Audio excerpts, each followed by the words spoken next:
தமிழகத்தில் சட்டம் ஒழுங்கு சீர்கட்டு மக்களுக்கு பாதுகாப்பு இல்லாத நிலை உருவாகி உள்ளதாக புதிய தமிழகம் கட்சி நிறுவனர் டாக்டர் கிருஷ்ணசாமி குற்றம் சாட்டியுள்ளார்.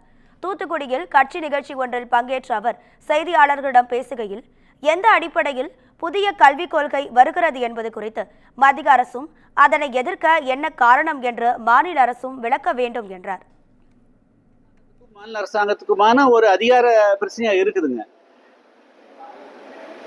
மத்திய அரசாங்கம் என்ன சொல்லுது, மாநில அரசாங்கத்துக்கு என்ன அப்படிங்கிறது இன்னும் யாருக்குமே வெளிப்படையா தெரியல.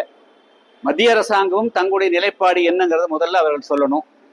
மாநில அரசாங்கங்கள் எந்த அடிப்படையில இதை எதிர்க்கிறாங்க அப்படிங்கறத அவங்க சொல்லணும். அப்பதான் அது மேல கருத்து சொல்ல முடியும். ரெண்டு பேரும் மூடு மந்திரமா இருந்தாலும் சொல்ல முடியாது. சட்டம் ஒழுங்கை பாதுகாக்க வேண்டிய பொறுப்பு ஒரு மாநில அரசுக்கு இருக்குது. இவர்கள் இருக்கிற அதிகாரத்தையே பயன்படுத்தி இந்த மக்களுக்கு ஒரு பாதுகாப்பு அளிக்க முடியல.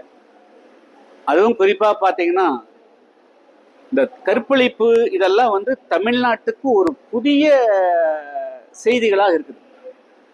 10 வருடங்களுக்கு முன்பு 15 வருடங்களுக்கு முன்பு எங்காவது 1, 2 தான் கேள்விப்பட்டிருப்பேமே தவிர, இது மாதிரி 2ஆம் வகுப்பு படிக்கிற குழந்தை, 4ஆம் வகுப்பு படிக்கிற குழந்தை, 6ஆம் வகுப்பு படிக்கிறது, பள்ளிக்குள்ளேயே ஒரே குழந்தையை 3 ஆசிரியர்கள் பலாத்காரம் செய்த அந்த பெண்ணுங்கிறது, இந்த மாதிரி சமூக கொடுமையை தமிழ்நாட்டுல எப்பொழுதுமே கேள்விப்படுத தமிழ் சமுதாயமே அறியல.